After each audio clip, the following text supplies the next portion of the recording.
السلام عليكم ورحمة الله وبركاته. حبايب قلبي، عاملين ايه؟ يا رب تكونوا بخير وفي احسن حال. وحشتوني من الفيديو اللي فات، وتعالوا بقى نشوف فيديو جديد، بس فيديو قنبلة وان شاء الله يعجبكم جدا جدا، لانه فيه حاجات كده يعني بصوا مليان. ان شاء الله يعجبكم. تحطوا اللايك بتاعكم الجميل. بس تعالوا نبدأ الاول ونقول بسم الله والصلاة والسلام على اشرف خلق الله. لايك بقى وشير وسبسكرايب للقناه، ونخش على الوصفات بتاعتنا. معايا 2 كيلو ونص جلاش، انا مش هستخدم منهم غير كيلو ونص بس، وهنعمل منهم هنبدع منهم. عايزه اقول لكم هنعمل حاجات كتيره قوي. انا كان عندي شويه سيرب او شربات زي ما انتم شايفين كده، كانوا في التلاجة، فهفضيهم في الحله لاني هعمل عليهم شويه كمان، لان دول مش هيكفوا. إيه والله هما كانوا هيكفوا يعني، بس انا قلت ايه لما يكفوش وانا عايزاه بارد فاعمل شويه في الاول.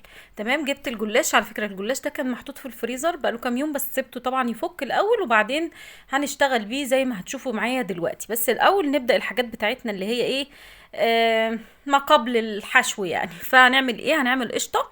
القشطه عملناها مع بعض قبل كده، بس ممكن يكون حد يشوف الفيديو جديد ما شافش الوصفه قبل كده في الفيديوهات اللي فاتت، فعشان كده بكررها. تمام. حطيت معلقتين كبار من الدقيق، معلقتين كبار من النشا، على كيلو ربع تقريبا من اللبن. نقول مثلا كيلو من اللبن. تمام، لان هو كان عندي شويه كده مش عارفه قد ايه بالظبط، بس تقريبا كيلو. بعد ما تبدا خلاص تغلي كده، هحط عليها معلقه زبده، وخلاص هنطفي عليها النار. يعني انا رفعتها على النار من غير سكر بقى ولا اي حاجه. بصوا، اول ما تبدا تعمل فقاقيع كده، حط عليها معلقه زبده او سمنه بلدي او قشطه، اي حاجه عندك متوفره. بعد كده هنطفي عليها وهنسيبها تبرد بقى خالص، وبعد كده هنستعملها. طبعا لازم تكون ايدك فيها على طول. انا كنت بعمل كذا حاجة، فجيت اقلبها لقيتها ايه، زي ما تكون عملت تكتلات كده. فالمفروض الاحسن يعني ان انت تقفي قدامها وتفضلي تقلبي فيها. تمام كده. هسيبها بقى تبرد خالص. سيحت شوية سمنة وحطيت شربات على النار، كوبايتين 3 كوبايات من السكر، عليهم كوبايتين مية، وعصرة ليمونة. تمام. عندك عسل جلوكوز اوكي، مفيش خلاص. بس هو بصراحة بيخلي الحلويات الشرقية بالذات بتديها لمعة كده، وبيبقى حلو جدا. طبعا لو انت بالذات عايزة الشربات تقيل، فبيكون احسن ليه ان انت تحطي له عسل. تمام كده. هقطع بقى اسمها ايه يا جماعة، مربعات كده. بس بصوا، انا هنا يعني نسيت وقطعتها بالعرض. تمام. بس الاحسن ليك ان انت تقطعيها بالطول. احنا هنعمل وربات، بس الوربات لما بتكون بالطول هتطلع لك نص لفة الجلاش دي، هتطلع لك كمية اكتر، وكمان مش هتهدري منها زي ما انا عملت دلوقتي. فدي غلطة يعني، سامحوني عليها. فالمهم ان انتوا ايه، اللي تيجي تقطع بالطول احسن من العرض، وكمان هتديكي كمية اكتر. تمام كده. انا الجلاش اللي بيطلع ده مش برميه ولا اي حاجه. ممكن احطه في الفرن مع مثلا معلقه سمنه كده، اقلبه مع معلقه سمنه واحطه في الفرن واعمل بيه ام علي، بيطلع تحفه برضو. بس الاول بحمره الاول، وبعد كده آه بعمل بيه ام علي. تمام. بيبقى طعمه حلو قوي، وما بترميش ما ترميش حاجه، ومش هنهدر اي حاجه برضو ان شاء الله. هنا بقى هدهن الصينيه سمنه، او ما تدهنهاش برضو مش مشكله، احنا كده كده هنرشها سمنه، هنغرقها سمنه دلوقتي. بس انا بقول عشان يعني ايه، السمنه تكون في يعني جايه على الجلاش من تحت كله، فعشان كده بدهن الصينيه. تمام. هبدا بقى ان انا اقطع مربعات كده. بصي بقى، ليكي طولة بال تقطعي بالمسطره مفيش مشكله. يعني هتعملي مثلا نقول 5 سنتي او 6 سنتي في 6 سنتي مربعات كده، وتشتغلي بيهم على طول. بس انا بصراحه ما يعني بحب ان انا اشتغل كده بالبركه، مفيش احسن من بركه ربنا علينا. وبصوا الحاجات دي زي ما قلت لكم هلمها كلها في كيس، ولما عاوزها بقى هطلعها احطها في الفرن واعمل بيها ام علي. بس لو بالطول ما كانش بيهدر معايا كده ابدا. يعني انا المره دي اول مره اقطعه بالعرض كده، بس لقيته بيهدر معايا كتير. فالاحسن زي ما قلت لك قطعيه بالطول، بيطلع مظبوط اكتر يعني بكتير. بس حصل خير، لعله خير ان شاء الله. بصوا انا بدأت معاكم بحاجة سهلة علشان لما نخش في اللي جاي ما تناموش مني يعني. ماشي. فهنا بصوا عملت كده كام واحدة. بصوا بقى نيجي النقطة مهمة قوي. الجلاش يا جماعة بيحتاج سمنة كتير، بس هو الجلاش ميزة اللي فيه ان هو بياخد كفايته من السمنة، والباقي بيطرده. يعني بيطرده ازاي؟ بيفضل معاكي في الصينية، ما بيتشربش في الجلاش او ما بتلاقوهوش مليان سمنة قوي. فايه انا حطيت له كميه سمنه زي ما انتم شايفين كده، بس هنزل الباقي يعني. بصوا هصفي الباقي دلوقتي، وكمان لما يستوي اللي هيطلع منه او هينزل في الصينيه هصفيه. يعني ما تقلقيش خالص وتقولي كل دي كميه سمنه. فخلينا متفقين ان اللي بيطلع من الجلاش تاني او هو بياخد كفايته والباقي بينزل في الصينيه، فبرجع تاني اصفيه. تمام، حطيته في الفرن. الجلاش عايز نار عاليه وتخلي بالك منه قوي، يعني عارفين بصوا لو غمضتي عينك كده ممكن يتلسع منك او يتحرق منك، فلازم تخلي بالك قوي قوي قوي وانتي مشغلاه. وبيحب النار عاليه عشان يورق، بالذات الجلاش اللي انت عايزاه يورق معاكي كده. دي بقى هنا شويه مكسرات كده، ضربتهم في الكبه فرمتهم يعني فرمه كويسه، عليهم شويه جوز الهند. وهنقلب بقى كل ده مع شويه عسل من الشربات اللي احنا عاملينها او عسل نحل المتوفر عندك. بس طبعا احنا بنستسهل فبنحط من الشربات اللي احنا عاملينها. تمام كده، هعملها زي العجينة بالظبط. بصوا بقى، دي من افضل انواع الجلاش المحببه لقلبي شكلا وموضوعا. انا بحب شكلها قوي. سيبكم الشكل بقى، طبعا هتقولي انت هتاكلي الشكل بس، لا هقول لكم كمان طعمها تحفه. بما ان بيبقى فيها كميه مكسرات حلوه فبيبقى طعمها جميل قوي. الناس اللي بتحب المكسرات فانت بقى احشي زي ما انت عايزه، حابه ان انت تحشيها.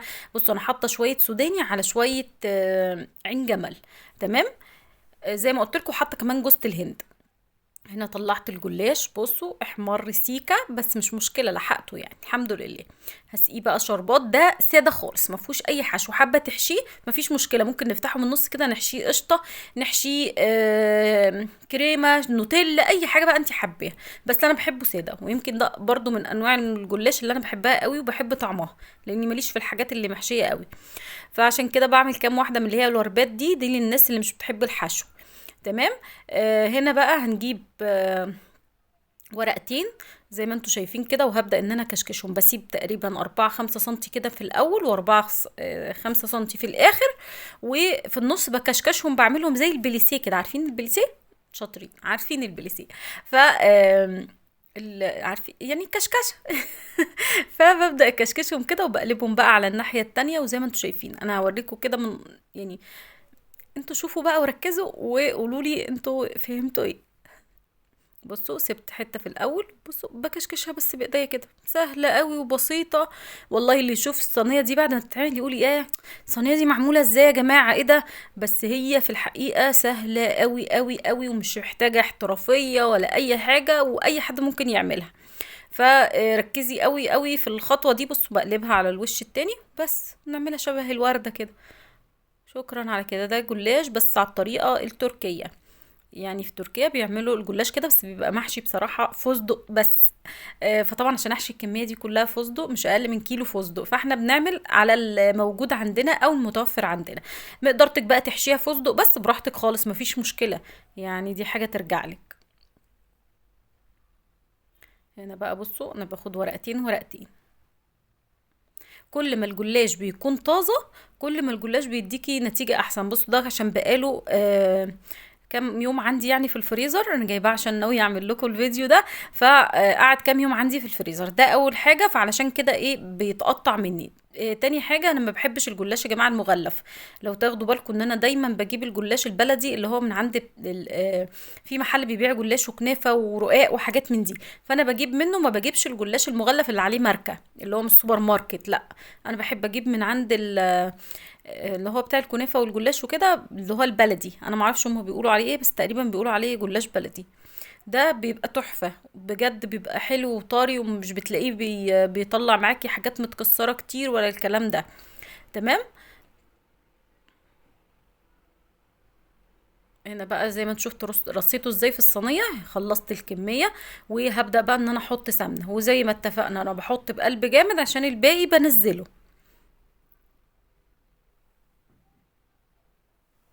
نرجعه تاني في وبصوا بقى السمنة طبعا يعني اسمها ايه، بفضيها تاني، مش بتترمي ولا اي حاجه، انا لسه بعمل غيره. طيب لو فضل معايا سمنه في الاخر هو مش هيفضل، بس لو انتي فضل معاكي كميه سمنه ممكن هتفضيهم في علبه صغيره وتعملي بعد كده بيهم جلاش كنافه. ده يعني بعد التسويه، قبل التسويه عادي جدا ممكن تعملي بيهم اي حاجه. بس لو حطيتيه في الفرن فعشان ما يبقاش طعمه واخد من الحشوه ولا واخد حاجه من الجلاش ومسكر ولا كده، فممكن نعمل بيه بقى كنافه جلاش نحطها مع السمنه اللي احنا بنعمل فيها كنافه. بصوا بقى الوصفه دي خطيره خطيرة حرفيا. فهنعملها سهلة جدا. انتوا عارفين أنا متعودة ان انا احط السمنة على الكنافة، فقلت ايه مش مشكلة هحط كده وابقى رش. بس حصل معايا حادث أليم في المطبخ. بس المشكلة ايه، ان احنا هنظبط الدنيا، مفيش حاجة تقف قدامنا يعني. بصوا انا حطيت الكنافة الاول، دي كانت في الفريزر وهي كانت يعني فاضلة من الفيديو اللي انا كنت عامله لكم فيه الكنافة، فقلت نعمل بيه الوصفة دي هتعجبكم قوي. هنكبسها كويس جدا كده. انا مش هغير فكرتي، انا بحب ان انا احط السمنه اقلب فيها الكنافه وافركها مع الكنافه كويس جدا، وبعد كده احطها في الصينيه. تمام. هنا بقى غيرت الفكره بس رجعت عملتها تاني. هنا رشيت وقلت خلاص هكمل يعني على كده. بس بصوا وانا بحاول اظبط السمنه عشان تكون شاربه من الكنافه كلها، حسيتها مش مظبوطه. انا بحب اقلبها عشان احس ان الكنافه كلها شاربه من السمنه. هنا هتقولي انت مش بتعملي جلاش، ايه اللي جابك في الكنافه؟ هقول لكم هنعمل جلاش برضه. بصوا لقيتها كلها كانت هتقع مني، الحمد لله لحقتها. قلت بقى ما بديهاش، يلا اديها خلطبيطه بالصلصه ونقلبها كلها مع السمنه ونفردها تاني في الصينيه. بصوا بقى كده بتفرد معاكي زي العجينه بالظبط، وبتبقى حلوه جدا وبتتفرد وبتتكبس كويس جدا. ف يعني حطي عليها السمنه الاول، اسمعي كلامي، حطي عليها السمنه الاول. تمام كده. نحاول بقى نسويها، هي بتبقى طبقة مش سميكة قوي، يعني مثلا نقول اقل من سنتي كده. هنا بقى بعد ما كبست الكنافة كويس هبدأ بقى ان انا احط عليها الجلاش. عايزة اقول لكم طعمها تحفة في منتهى الروعة. طبعا هنحشيها، مش هنسيبها كده، معاكي حشوتين وهقول لك عليهم. زي ما انتم شايفين كده هبدأ بقى ان انا ادهن ورقة ورقة من الجلاش. مش هينفع نحط سمنة لان السمنة اللي انت هتحطيها زيادة الكنافة هتشربها. فالاحسن ان احنا ندهن بقى هنا، ما نفضيش سمنة زي بقية الوصفات، كل حاجة وبيبقى ليها حاجة. حطيت ورقتين بس من الجلاش الاول كده. نحط بقى القشطة بتاعتنا. طبعا سبتها بردت الاول، بس المرة دي ايه حاساها فيها تكتلات كده، بس حصل خير يعني. هتسيح معانا في الفرن دلوقتي.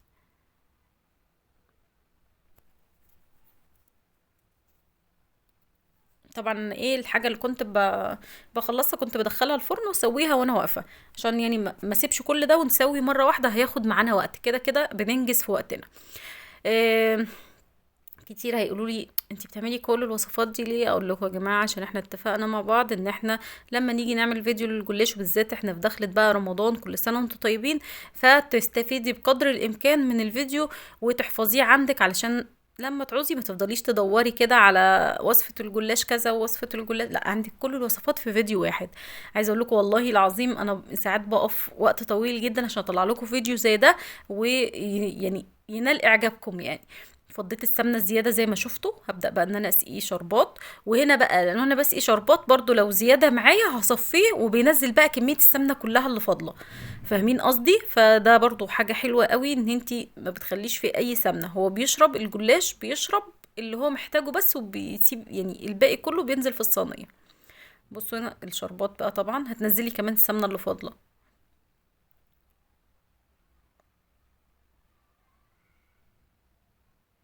اهو تمام. هسيبها بقى كده على جنب تبرد. شايفين لونها تحفه وشكلها في منتهى الروعه، وكمان طعمها يعني عايزه اقول لكم من كل ناحيه ما شاء الله جميله. هبدا بقى ان اخد ورقه ورقه وادهنها كده على صينيه نسميها ايه، جلاش بالكنافه. فهنبدا ناخد ورقه ورقه كده وندهنها. طيب احنا هنحط قد ايه؟ هنحط تقريبا نقول مثلا 15 ورقه كده او 18 ورقه، يعني انا حاطه 15 تقريبا. وبدهن. بصوا الجلاش هنا عندي عرضه اقل من الصينيه شويه، فبعمل ايه، بجيب ورقه يمين ورقه شمال عشان يطلع معايا مظبوط، او يبقى الجنب ده مساوي للجنب ده. بصوا بقى انا من الناس اللي بحب ان انا احط سمنه كده على الجلاش من غير ما ادهن ورقه ورقه، بس الوصفه دي ما تنفعش الا ورقه ورقه عشان تورق معانا، وعشان كمان الكنافه تحت ما تشربش مني كميه السمنه، وكمان في قشطه زي ما احنا حطينا في النص. ففي حشوه كمان ممكن تقدري تعمليها لو انت مش حابه ان انت تعملي قشطه، او مش بتحبيها بالقشطه، فممكن نعملها بايه، ممكن نعملها بالمكسرات عادي جدا. هندخل بقى الحروف بتاعه الجلاش دي، بدل ما هي طالعة كده مشرشبة، وكمان بالمرة تحبس لنا اسمها ايه يا جماعة، القشطة، عشان ما تطلعش مننا على حرف الصينية. اعملها لهم بقى كده اول يوم رمضان مع فطار رمضان ان شاء الله، يا رب يجي علينا بخير. فعايزه اقولك بقى البيت كله هينبسط بيها وهيفرح بيها جدا، لان طعمها في منتهى الروعه. وبصي ما تعبتيش نفسك، انتي جمعت لهم بين الكنافه والجلاش ووفرتي وقتك ومجهودك. تمام. بصوا انا خدت شويه كده من اسمها ايه، من اللفه بتاعت الجلاش، وهبدا بقى ان انا اقطعها مكعبات.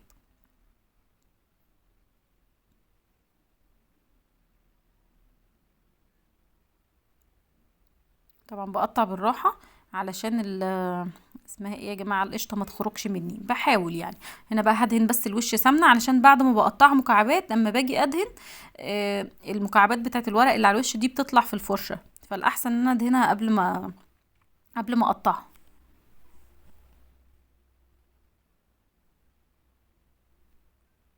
بصوا انا بعملها بالراحة بسيسها والله،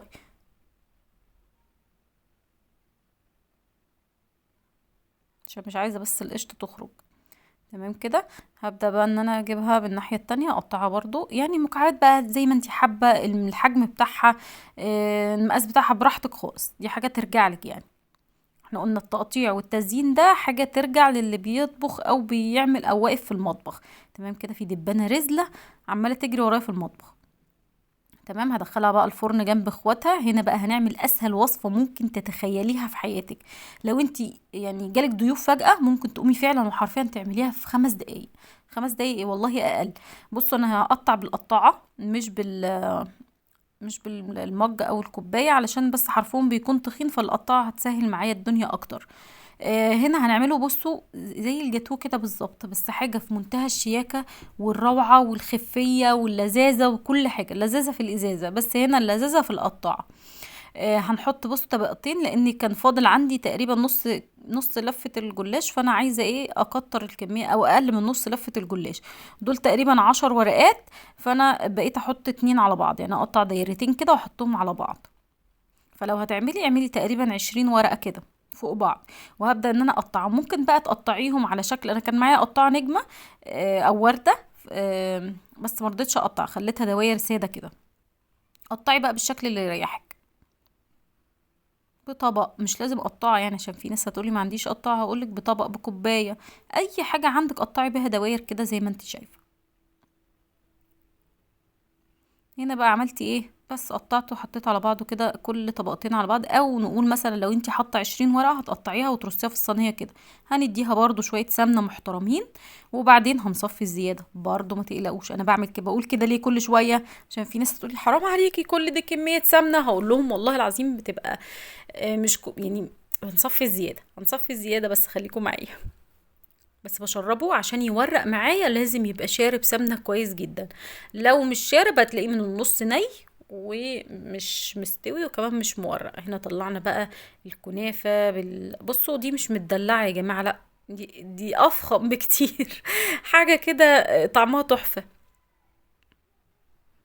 هسقيها شربات بقى زي ما انتوا شايفين كده. الشربات يا جماعة، نيجي بقى لنقطة الشربات عشان في ناس كتيرة بتسأل عليها. الجلاش لازم تكون الشربات بتاعته باردة وتقيلة. طيب ليه؟ علشان ما يطرش معاكي. طب لو انا بحب بقى الجلاش طري، يعني في ناس بتحب الحاجات دي طرية، آه خلي الشربات يكون خفيف شوية وسخن. تمام. طبعا انا بسقي اول ما بطلع من الفرن. خلاص كده هنسيبها تبرد بقى، عشان لما نيجي نطلعها تكون القشطة بتاعتنا متماسكة. نحط التانية، ونيجي بقى للصينية بتاعتنا اللي هي الخطيرة دي، وهقولك فيها أفكار حلوة كتير. هنعمل صينية كده. أول حاجة حطيت طبعا طبقة من ندهن الصينية سمنة، وبعد كده هبدأ إن أنا أرص وهسيب حرف الورقة يكون لبره كده زي ما انتوا شايفين. طيب ليه؟ هقول لكم ليه دلوقتي، عشان نقفل على الحشوة بتاعتنا ما تخرجش كده ولا كده، نحبسها يعني. هبدأ بصوا ان انا ايه. بص انا كنت الاول حابة ان انا احط كل طبقة سمنة. تمام. بعدين حطيت كل طبقتين كده.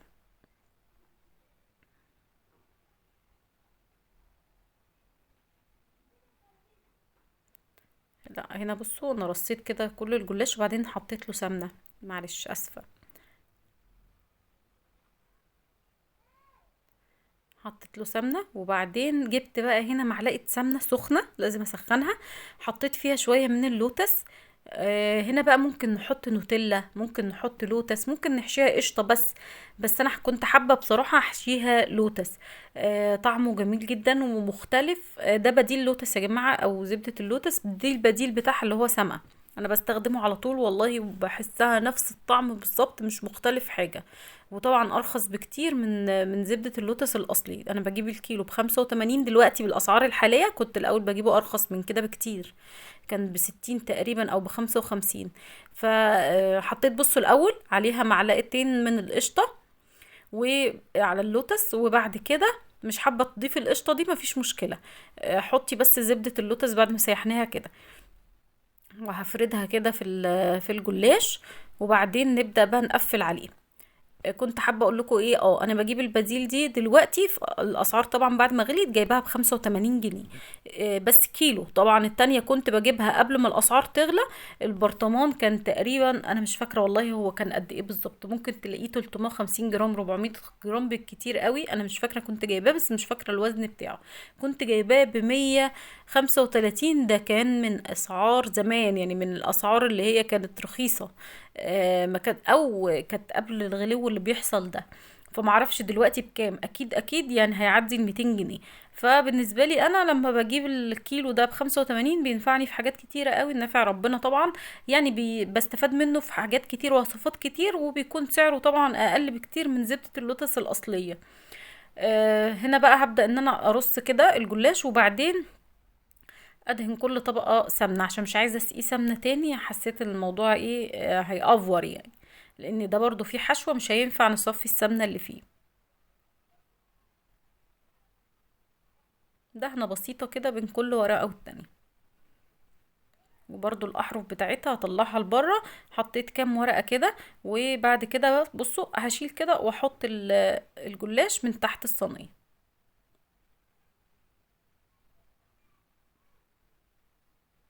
ولا كأننا عملنا حاجة، احنا عملنا حاجة؟ حد شاف حاجة؟ لا، محدش شاف حاجة. كملي كملي. بصوا بقى، هجيب كوبايه واقطعها برضو، قطعي زي ما انتي عايزه، بس انا هوريك التقطيع اللي انا هقطعها، وانتي بقى حابه تجودي من عندك مفيش مشكله. قطعت كده دايره في النص، وهبدا بقى ان انا اقطع ايه مثلثات كده، او اسمها ايه، مثلثات، اسمها مثلثات. بلاش نفتي، هي مثلثات. هدم بقى الوش بتاعها كده بالسمنه وادخلها الفرن. كل ده يا جماعه انا بدخل الفرن على الصاجه من تحت على نار عاليه، وما بياخدش معايا، يعني عايزه اقول لكم قبل ما بكون خلصت الصينيه اللي انا بعملها بكون طلعت اللي انا حطاه قبليها. تمام كده، فبياخدش وقت خالص، يعني نقول 5 دقايق واقل. فبعد كده بطلعه تحت الشوايه ياخد لون، وشكرا على كده.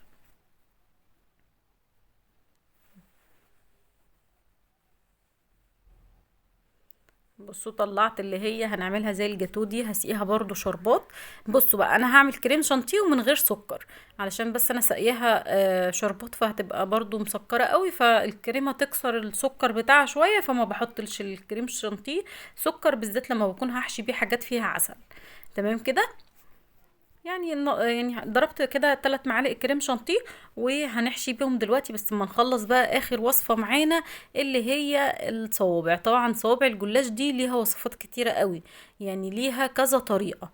ان شاء الله برضو هنعمل مع بعض، اكيد احنا ما خلصناش يعني، هنعمل مع بعض بعد كده بقية الطرق باذن الله. في كذا طريقه للف الجلاش صوابع، وكذا حشوه. انا بعمل لكم الطريقه اللي انا يعني بجد محببه برضو لقلبي، وبحسها سهله وبسيطه، وممكن تعمليها بسرعه، وكمان اي حد ممكن يعملها. في بقى اللي هو بالقرفه والسكر وجوز الهند، دي برضو تحفه، بس بيتلف عادي جدا صوابع عادي، وبتقطعيها بالسكينه في الاخر وترصيها في الصينيه. بس كنا عملناها مع بعض قبل كده. في بقى اللي هي بتقفليها، ممكن تعملي برضو صوابع بالقشطة. تعملي ايه، اللي هي هتقفليها من الجناب، دي اهم حاجة، هتحطي القشطة في النص بس يكون ورقتين، وتقفلي من الجنب ده والجنب ده، وتلفيها زي كأنك بتلفي صوابع محشي كده بالظبط، يعني ما اختلفتش اي حاجة. هنا بقى برش بس رشة مكسرات، انا حاطة سوداني زي ما قلتلكوا على عين الجمل وفرمته. اي نوع بقى مكسرات بتحبيه اوكي، مفيش مشكلة. طلعنا بقى اللي هي باللوتس دي، هنسقيها شربات زي ما انتوا شايفين كده.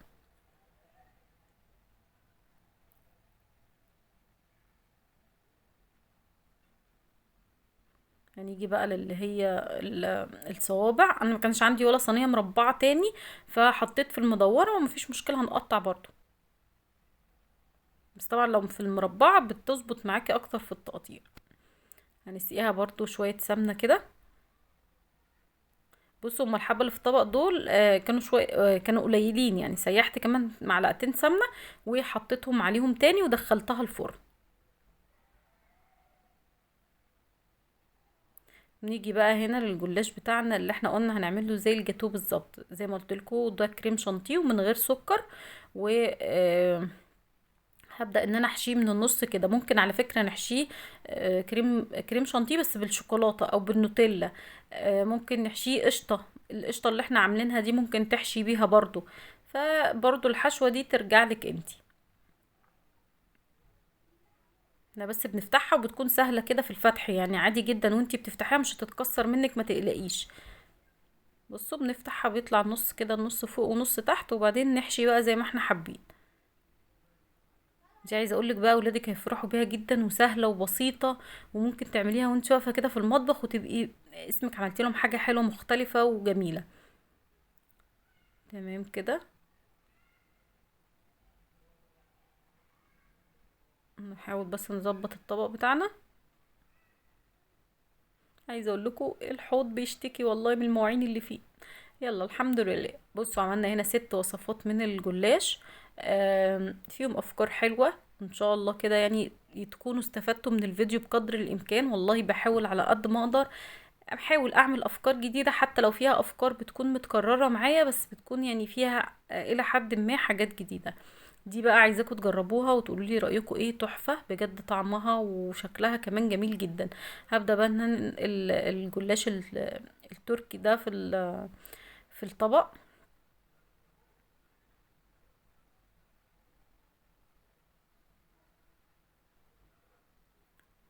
اهو زي ما انتوا شايفين كده، وهنرصه في الطبق بتاعنا. هما جم بصوا في الطبق بالظبط، كانوا محتاجين كمان 2 يعني. طبعا اللي هو الصوابع احنا طلعناه ورصيته في الطبق زي ما انتوا شايفين كده. آه، ده اللي هو بالحشوة بتاعة اللوتس، وزي ما قلت لك ممكن تحشيه بقى بالنوتيلا، في بالبسكوت انا كنت عملته معاكم السنة اللي فاتت كان طعمه تحفة، كان بالاوريو او بالبوريو. بلاش اوريو خالص، خلينا بالبوريو. وبكده تكون الوصفات بتاعتنا النهاردة خلصت. وفي اكتر واكتر ان شاء الله بإذن الله في اللي جاي. واسيبكم في رعاية الله، والسلام عليكم ورحمة الله.